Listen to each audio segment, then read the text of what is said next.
It started with a dare, the kind that makes your stomach tighten even before you agree to it. Late one autumn evening, four of us, my cousin Aaron, my friend Mia, my younger brother Tyler, and me, stood at the edge of an overgrown lot at the far end of town. Looming before us was the Holloway House, an abandoned two-story structure that had been empty for decades. Its windows were boarded, the roof sagged like a broken spine, and the front porch tilted to one side as though it were trying to shake off visitors. Nobody lived there, not since the Holloway family vanished one night in 1987, leaving behind half-eaten dinners and a dog tied in the backyard that had starved. People said the place had been cursed ever since, but that was the kind of story kids repeated without really believing. Still, I felt uneasy as I stared at it. The house wasn't just empty.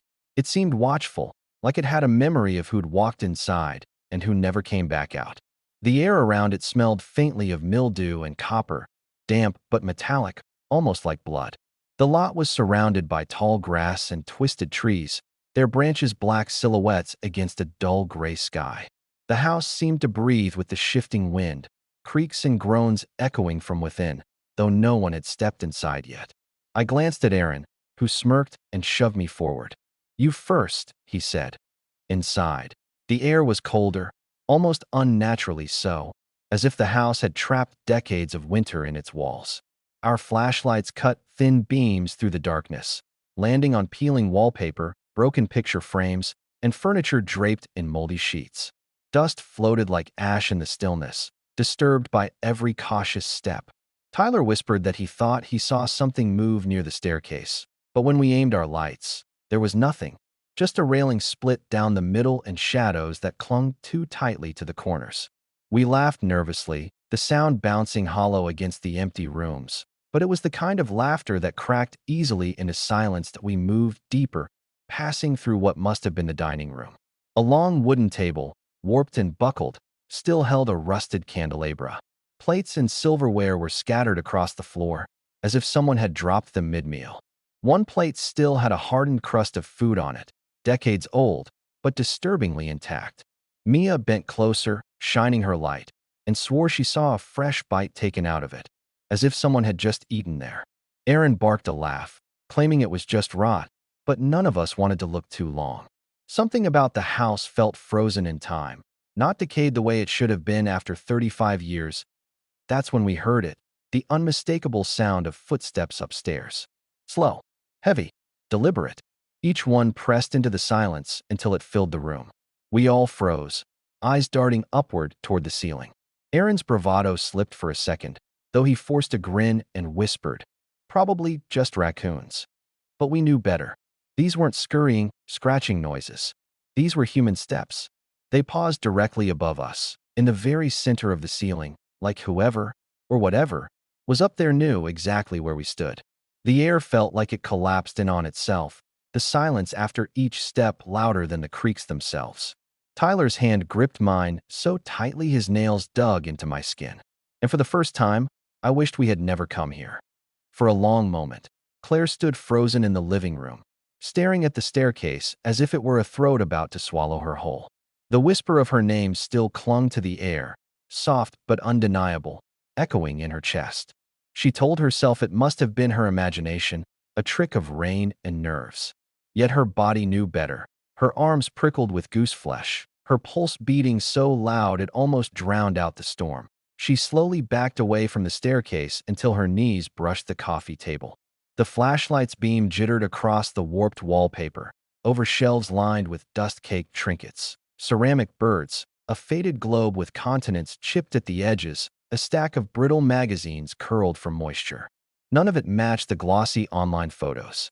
She realized then that the cabin she thought she had rented wasn't the same cabin she had walked into. The air grew heavier, wetter, as though the rain outside was somehow seeping inside the walls. She turned toward the kitchen, hoping to find a breaker box or maybe just a working lamp. The tiles there were cracked, pale gray lines spreading like veins. The sink dripped steadily, though the faucet was turned off, each drop echoing into the silence. When she touched the counter, the surface was clammy, sticky almost, as if someone had just been standing there with wet hands. She pulled her phone out of her pocket, checked for service. Nothing. No signal, no bars, just the faint glow of 23% battery left. Panic nipped at the edge of her thoughts, but she tried to steady herself with logic. Old cabins had noises. Old cabins had drafts. Old cabins had quirks. But they didn't normally know your name. She thought of the whisper again, rolling it over in her mind. The voice hadn't sounded human exactly. It had carried a breathy rasp, like someone who hadn't spoken in years. The fresh sound made her whip her head back toward the living room. The rocking chair, moving. Not rocking wildly, just a single, deliberate shift, the wooden runners scraping softly against the floorboards. Claire's throat closed. She hadn't touched it, hadn't gone near it. For the first time since arriving, she whispered to herself, "I shouldn't be here." And somewhere above her head, a slow, dragging step answered.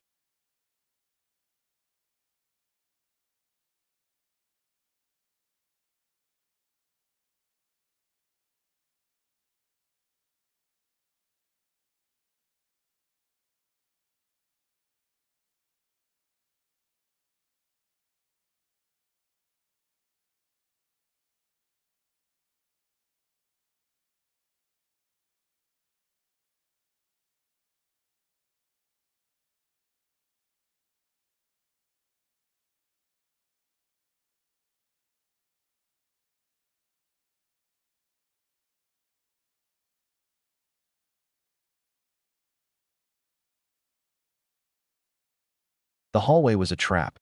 We could all feel it. Every door sealed itself shut, and the temperature plunged so sharply that Mia's flashlight beam trembled in her shaking hand. Aaron rattled the nearest doorknob, but it wouldn't budge. The sound echoed down the corridor, each metallic rattle followed by a silence so deep it made my ears ring. Then, faintly, from within the walls, came a sound like whispering. Not one voice, but many, layered, overlapping, words blurred together into something we couldn't quite understand. The whispers slithered through the plaster, circling us, never stopping. Tyler buried his face against my sleeve, muttering, "Make it stop! Make it stop!" But the whispers only grew louder. They weren't random. They were rhythmic, almost like chanting. I pressed my ear to the wall, half against my will, and caught fragments. "Stay with us, never leave." The words clawed at my mind, slippery and cold, and I yanked back so quickly I almost dropped my flashlight. My breath was shallow, ragged, and when I looked at Mia, I saw the same wild fear mirrored in her eyes. The floor beneath us groaned with sudden violence, as though something massive had shifted below. Dust and splinters rained from the ceiling, and the walls themselves seemed to swell inward, flexing like lungs. Aaron finally snapped, slamming his shoulder into one of the bedroom doors. It gave way, bursting open with a crash that felt like it shook the entire house. We stumbled inside, slamming the door behind us, desperate for even the illusion of safety. But the whispers didn't stop. They seeped through the wood, softer now, almost coaxing.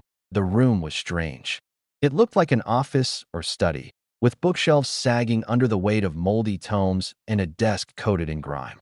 Papers littered the floor, scattered as though someone had fled in a hurry. On the far wall, a portrait hung crooked, its surface warped from water damage. At first glance, it was just a faded family painting, two parents, a daughter, and a son. But as I stepped closer, my stomach twisted. The painted faces weren't smiling. Their expressions were wide-eyed, horrified, mouths open in silent screams. Tyler tugged at my arm, begging me not to look anymore. Then we heard it. A single voice, clear this time, cutting through the whispers. It came from the vent above the desk, hollow and raspy, as though someone were pressed against the ductwork itself. "Don't go downstairs," it said. The four of us froze. My chest tightened, every nerve in my body on fire. Aaron tried to play it off as the wind, but no one believed that. Because the next words came sharper, urgent, echoing from inside the wall itself. "He's waiting." We stood frozen in the study, the echo of that voice clinging to the stale air. "Don't go downstairs. He's waiting." The words replayed in my head like a broken record, and I couldn't decide which was worse, listening to the warning or ignoring it. Aaron paced near the desk, muttering that we should just find another way out.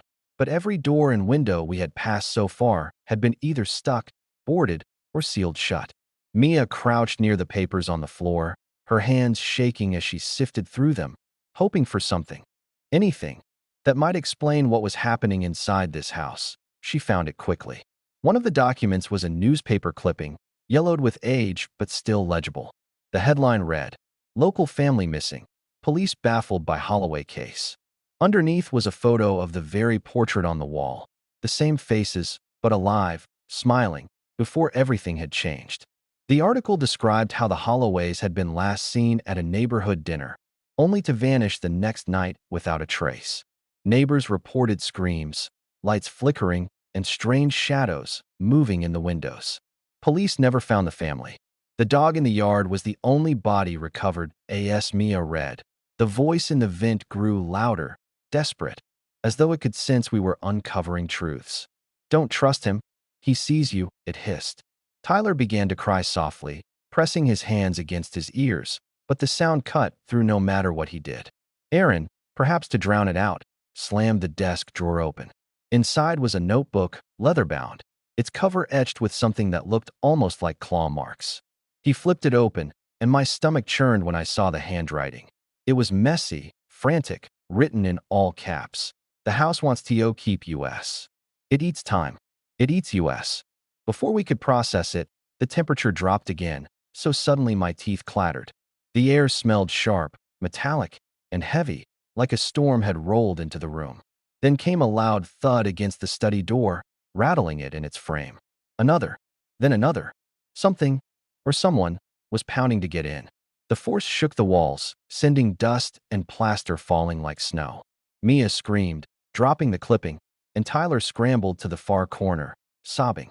Aaron grabbed a broken chair leg from the floor, brandishing it like a weapon. My heart slammed against my ribs as I backed toward the portrait, praying the door would hold. The pounding stopped. Just silence, sudden and absolute, ringing louder than the noise had. Then, a soft click echoed through the room. The study door creaked open on its own, swinging just wide enough to reveal the pitch-black hallway outside. Our flashlights flickered violently. And then, from the doorway, came a voice that was not from the vents, not from the walls. It was closer, deeper, spoken like a whisper pressed against our very skin. "You shouldn't have read that." The study door gaped open like a wound, the black hallway beyond swallowing the beam of our flashlights. None of us wanted to move, yet staying felt impossible. The voice's words still hung in the air, heavy and sharp. Aaron stepped forward first, jaw clenched, chair leg raised in his hand like it could make a difference. "We're leaving," he said, though his voice cracked on the last word. I followed reluctantly, pulling Tyler along, while Mia hovered close behind, flashlight trembling so badly it made the walls seem to twitch with light and shadow. The hallway no longer looked the same. Where the paint had been peeling before, now the wallpaper appeared fresh, almost new, though streaked with something dark and wet.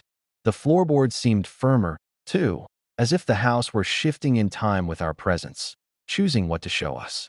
My chest tightened when I noticed the picture frames along the walls. They weren't empty now. Faces stared back at us, sharp and angry, mouths twisted in screams, eyes black hollows. Each time my light passed them, I swore the faces changed slightly, lips curling as if whispering things we couldn't quite hear. Halfway down the corridor, the air thickened, pressing against us like syrup. Every breath was labor, every movement sluggish. That's when Tyler froze, pointing ahead with wide eyes. At the far end of the hallway stood a figure. Not a shadow, something solid, something that shouldn't be there. It was tall, impossibly so, its head nearly brushing the ceiling, its arms too long for its body. The figure didn't move, didn't breathe, but it leaned slightly forward, as though it were listening to us. The worst part was the face, or lack of one. Its head was smooth, featureless, like melted wax. Mia gasped, and the figure reacted. Its head tilted slowly, unnaturally, as though the sound of her fear fascinated it. Then, without a sound, it stepped closer. The movement was wrong, jerky, stuttering, like frames missing in a film reel. My flashlight flickered when I tried to hold it steady on the thing, as though the very light resisted showing its shape. Aaron raised the chair leg like he was ready to charge, but his knees trembled. Every instinct in my body screamed to run, but the hallway seemed endless, stretching further the longer we stared at it. And then, without warning, the figure was gone. 1 second it was there, looming at the end of the hall, and the next the space was empty, the hallway stretching into nothing. Tyler whimpered, clinging to me so tightly my arm ached. But I knew better than to trust its absence. The house had been alive since we stepped inside, bending its walls and doors, playing with time itself. If the thing wasn't in front of us, then it was behind. We didn't wait for it to return. The second the faceless thing vanished, Aaron barked, "Run," and bolted for the stairs. We followed, flashlights swinging wildly, beams slicing through shadows that seemed thicker now, alive somehow. The hallway stretched on, bending in ways that didn't make sense. The stairs should have been only a few feet away, but no matter how fast we ran, they never seemed to get closer. Tyler tripped, his flashlight clattering across the floor, but I dragged him back up, my own lungs burning with panic. Finally, the staircase appeared, jagged and warped, as though the house had reshaped it. Aaron didn't hesitate. He threw himself onto the first step.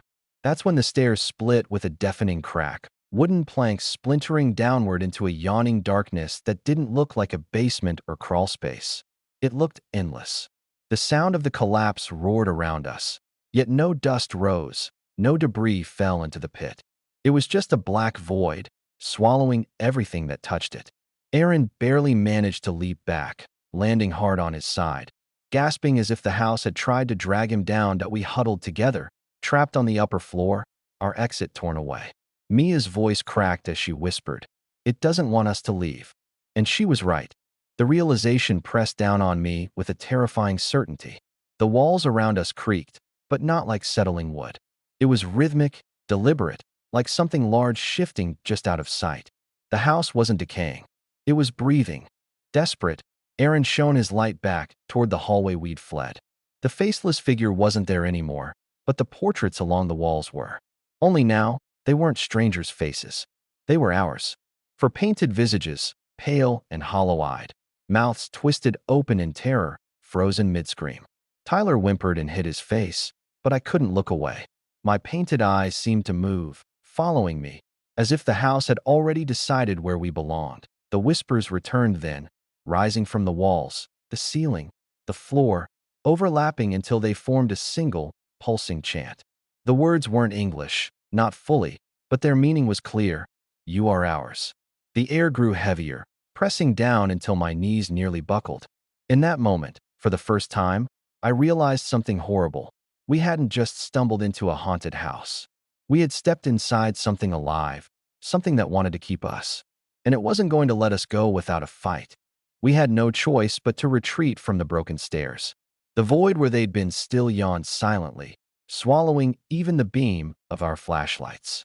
My chest heaved as we backed into the hallway, the whispering walls crowding closer, the portraits of our screaming faces watching every step. Tyler clung to me, trembling, while Mia wiped tears from her face with shaking hands. "There has to be another way down," she whispered. Aaron didn't answer. He was staring past us, toward the far end of the hall, where another door waited. A door we hadn't noticed before. It was smaller than the others, almost hidden behind a warped beam. Unlike the peeling white paint of the rest of the hallway, this one was dark, its surface scorched black as if it had been burned. A rusted chain and padlock hung across it, but the lock looked brittle with age. We didn't want to approach it. We didn't want to even acknowledge it. Yet somehow, the house seemed to steer us toward it. Every creak of the floor pushed us closer, every flicker of our lights dimming behind us until that blackened door was the only thing left illuminated. Aaron, jaw clenched, raised the chair leg again and smashed it down on the padlock. The metal crumbled too easily, like it had been waiting.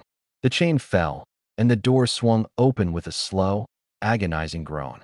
A draft of air rushed out, so cold it burned. The smell hit next, damp earth, mildew, and something far worse, the coppery tang of decay. Tyler gagged, clutching his shirt over his nose, but Aaron pressed forward, flashlight trembling in his grip. "If there's a way out," he muttered, "it's down there." The staircase behind the door descended into darkness. Unlike the warped wood of the upper floors, these stairs were concrete, wet and glistening as though freshly poured. Water dripped steadily somewhere below, echoing up the passage like a metronome. I hesitated, every instinct screaming to stay away, but when I looked back, the portraits on the hallway walls had changed again. This time, they were empty. Our painted faces were gone.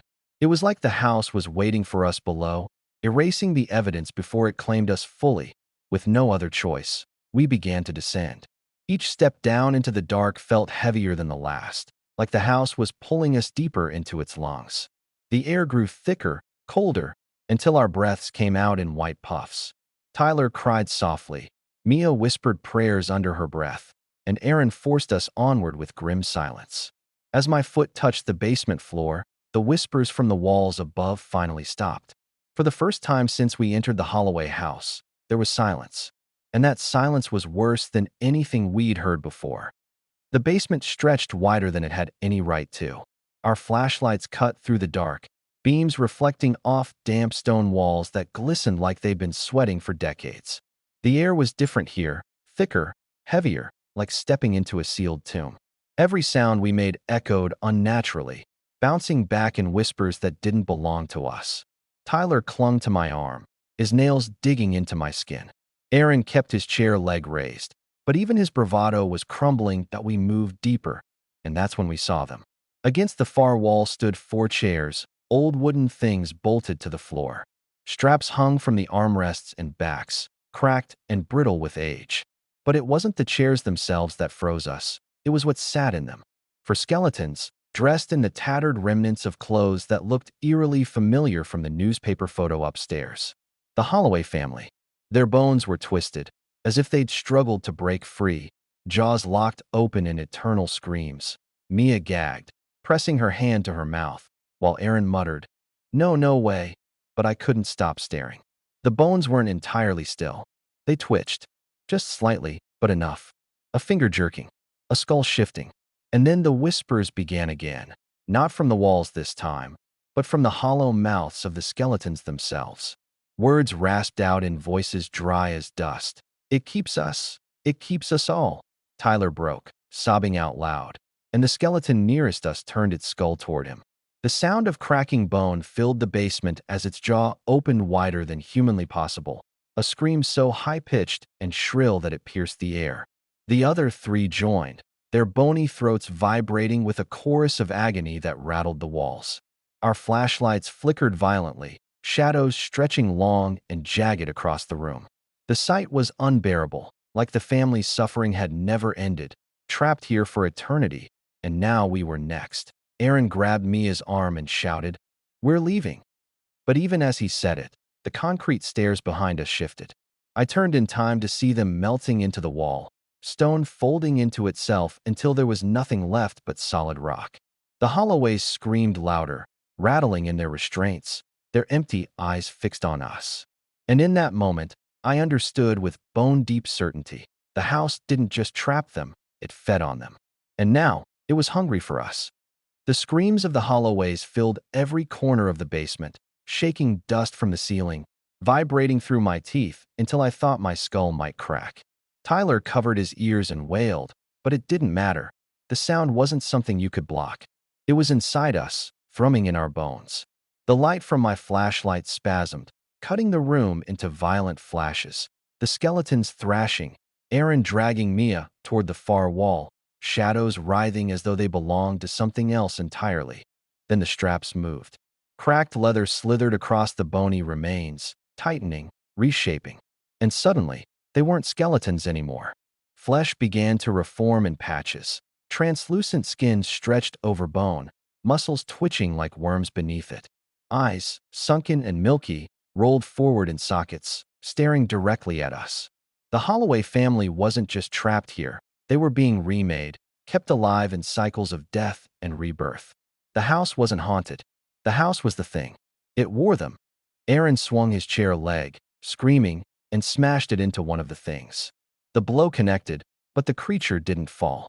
Instead, its jaw split wider, unhinging unnaturally, and a second scream erupted, this time aimed only at him. Aaron staggered, dropping the chair leg, his hands clutching his head as blood trickled from his nose. Mia tried to pull him back, but before she could, one of the reanimated Holloways lurched forward. The leather straps snaked from its chair like living things, whipping around Aaron's wrists, yanking him toward the seat. His scream was raw, human, and desperate that we tried to fight. I swear we tried.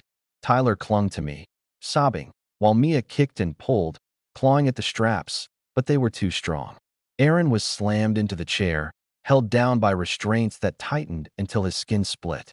His mouth opened to scream again, but no sound came out. Instead, his eyes rolled back, his face contorting, his screams stolen and fed directly into the walls. The house swallowed it, and when it was done, Aaron's body slumped, lifeless, his face already hollowing like the portraits upstairs. Mia let out a sound I'll never forget, a scream that was both rage and grief. She grabbed the fallen chair leg and swung wildly at the nearest Holloway creature, smashing its face until bone and skin shattered. But it didn't stop. None of them stopped. Their empty eyes burned into us, their mouths moving in unison now, whispering words that made my blood run cold. One by one. All of you. Forever. And as the air thickened again, as the floor beneath us pulsed like a heartbeat, I realized the house wasn't going to let 3 of us leave. It was already claiming us. Aaron was gone, his body slumped in the Holloway's chair, his screams still vibrating faintly in the walls. Tyler sobbed uncontrollably against me, while Mia stood shaking, clutching the broken chair leg, her face pale but burning with rage. The Holloways, whatever they had become, lurched against their restraints, reaching for us with bone and flesh that rippled like something half-formed. The house groaned in delight, its walls flexing inward, as though drawing breath to consume us next if we couldn't fight it head-on. Deep down, I knew that. The house didn't play by rules we understood. It was feeding on us, reshaping us, just like it had the Holloways. But I remembered the voice, the one from the vent upstairs, the only time something in this place had warned us instead of trying to lure us. Don't go downstairs. He's waiting. It hadn't been a trap. It had been a warning. And now we were at the very heart of the house, standing where it wanted us most. Mia? I shouted over the shrieks of the Holloways, pointing at the portrait on the far basement wall. It hadn't been there before, but now it hung crooked in the shadows, larger than the one upstairs. This one didn't just show the Holloways. It showed us. The 4 of us painted in horrific detail. Aaron already faded, his face hollow. I don't know why, but instinct told me that was the anchor, the thing tying us to this place. If we could break it, maybe the house would lose its grip. Mia understood. With a cry that was more animal than human, she hurled the chair leg across the room. It struck the portrait dead center. For a moment, nothing happened. Then the canvas split open with a tearing sound, as though the house itself had been wounded. The Holloways screamed, their voices fracturing, echoing so loudly the stone walls trembled. Cracks spidered across the basement ceiling, dust and debris raining down. Tyler clutched me tighter as the portrait caught fire, not with normal flames, but with light, blinding and searing, bursting out of the painting and cutting through the dark. The basement collapsed around us. I don't remember how we got out. I only remember the blinding light, the floor giving way, the sound of Mia screaming my name as I dragged Tyler toward what looked like open air. Then, silence. When I woke, it was dawn. Tyler lay beside me in the weeds, coughing weakly. The Holloway house stood where it always had, but it was nothing now but a husk, windows shattered, roof caved, no pulse left in its rotting boards. Mia was gone. Aaron was gone. Only Tyler and I had made it out. The town tore the house down years later, but sometimes, when I close my eyes, I still hear the whispers. One by one. All of you. Forever. And I know the house isn't truly gone. It's just waiting for the next time someone dares to go inside.